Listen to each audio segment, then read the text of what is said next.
என் வாழ்க்கைக்கு இது தேவையில்லை என்று நான் முடிவு செய்கின்ற பொழுது அது நோ தான். அது எவ்வளவு புகழ் என்றால் உயிரும் கொடுக்கவர், பழி எனின் உலகமே பெரினும் கொள்ளலர் உண்டால் அம்மை உலகம். வேணானா வேணாதான். எப்படி வந்தது இந்த குணம்? நான் ஒரு ஜனரஞ்சகமான போக்குக்காக சொல்றேன், ஆனால் என் வாழ்க்கையில் நடந்தது. நான் சொன்னேன் இல்லையா, வறுமையின் எல்லை கோடு. இந்த ஆட்டிடியூட் நான் பேசுற உங்க எல்லா குழந்தைகள்கிட்டயும் சொல்றேன், நான் பேசுற மேட்டரே முக்கியம் கிடையாது பிள்ளைகளா. நான் பேசுற மேட்டர் நீங்க எல்லார்கிட்டயும் எங்க வேணாலும் போய் தேடி கண்டுபிடிச்சிக்கலாம் இருக்கு. இந்த பர்வீன் சுல்தானா கிட்ட நீங்க தெரிஞ்சுக்க வேண்டியது, கற்றுக்கொள்ள வேண்டியது என்ன தெரியுமா? என் மனநிலை. What is going on in my mind. என்னுடைய சைக்காலஜியை மட்டும் நீ பார், என் மூளையின் ஓட்டத்தை மட்டும் பார். நான் என்ன சொல்றேங்கிறத பார்க்காத, நான் எப்படி நிக்கிறேன்னு பார்.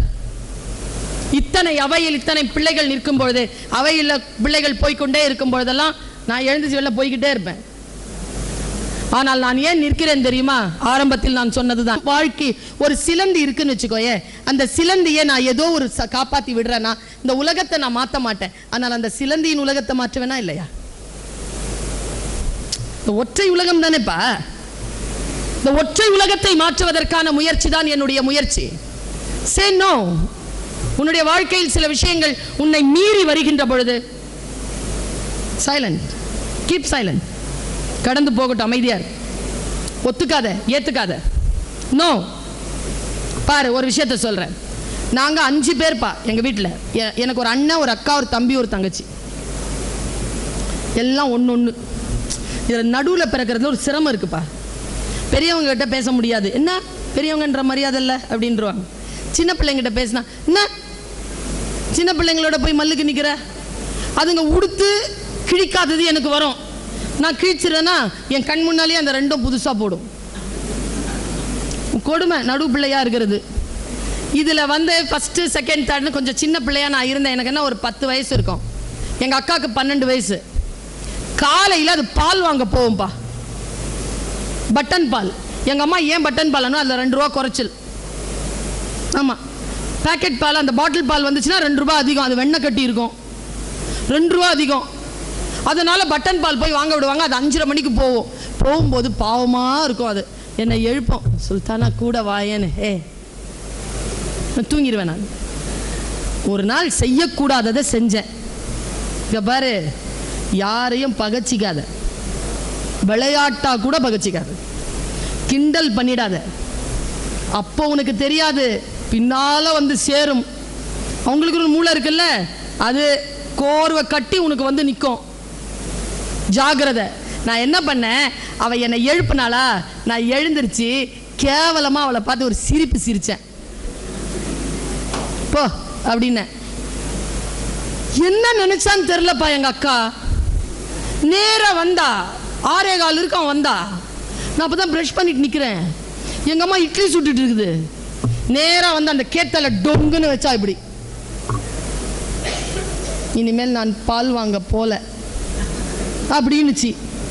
எங்கள் அம்மா இல்லை, ஏமா ராஜாத்தி ஐயோ அப்படின்ட்டு வந்து அணைச்சிக்கிட்டாங்கன்னா காதில் என்னமோ சொல்லிச்சிங்க.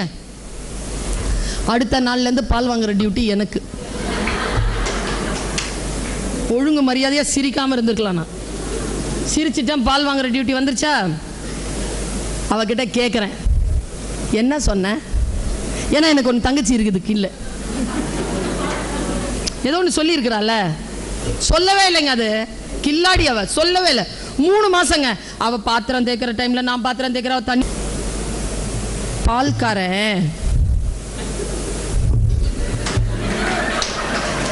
பால்காரன் கன்னத்தை கிள்ளி விட்டான். இந்த மேட்டருக்கா நான் 3 மாசமா பால் வாங்கிட்டேன். ஈஸியா சொல்லிட்டு போயிடுவேனே. அடுத்த நாள் அதே 5:30 மணி உஷாரா எந்திரிச்ச. அதே 6:15 கடகடன் வந்தேன், டேபிள்ல வச்சேன். எங்க அம்மா அதே இட்லி சுட்டுட்டு இருந்துச்சு. அந்த எங்க அக்காக்கு என்னம்மா ராசாத்தி, எனக்கு என்ன என்ன எனக்கு ரியாக்ஷன். இனிமேல் நான் பால் வாங்க போல. எங்க அக்காக்கு ஐயோ ராசாத்தி ஏண்டின்னு நினைச்சுக்கணும். எனக்கு இல்லை. ஏன் இதான் ரியாக்ஷன். எங்க அம்மா ரியாக்ஷன். ஏன் அதே டைலாக் தானே. முகத்தை ரொம்ப சீரியஸாக வச்சுட்டு பால்காரன் கிள்ளிட்டான். எங்கள் அம்மா பதில், சேச்சா உன்னை யாரும் அப்படி செய்ய மாட்டாங்க. பால்காரன் கூட வாங்க கிள்ள மாட்டான். என்ன அவமானங்க இது. எங்க அம்மா வெறுப்பா பார்த்தேன் நான். இதெல்லாம் ஒரு தாயா? ஒரு பிள்ளை இவ்வளவு பெரிய வார்த்தையை சொல்லுது.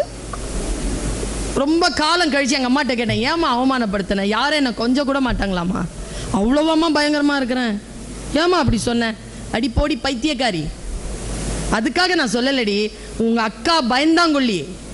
அவளை யாரையாவது இப்படி கிள்ளான்னா அழுதுட்டு ஓடி வந்து எங்ககிட்ட சொல்லுவா, உன் மேலே எவனாவது கையை வச்சிருந்தா ஒன்று நீ அடிச்சு அவன் செத்தான், இல்லை உன்கிட்ட அடி வாங்கிட்டு அவன் செத்தான், நீ ஒன்றும் ஆக மாட்டேன். அந்த நம்பிக்கை தான் பாப்பா உன் மேலே. நான் சொல்லட்டுமா, அந்த நம்பிக்கை தான் இதோ இதுவரைக்கும் தனியாக பல நாடுகளுக்கு போய் களமாடி விட்டு திரும்பி வருவதற்கான காரணம். என்னுடைய தாய் என்கிட்ட போட்ட விதையை நான் எடுத்துக்கிட்டேனா இல்லையா?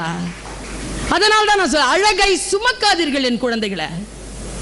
அழகை சுமக்க வேண்டாம். அது இயற்கை தந்திருக்கக்கூடிய நம்முடைய ஆயுதம். அது ஏ பெண்ணே நீ அழகா இருக்கிறாய் என்று சொல்லக்கூடிய தகுதியை எந்த ஆண்மகனுக்கும் தராதே. அது நம் சுயமரியாதைக்குரிய விஷயம்.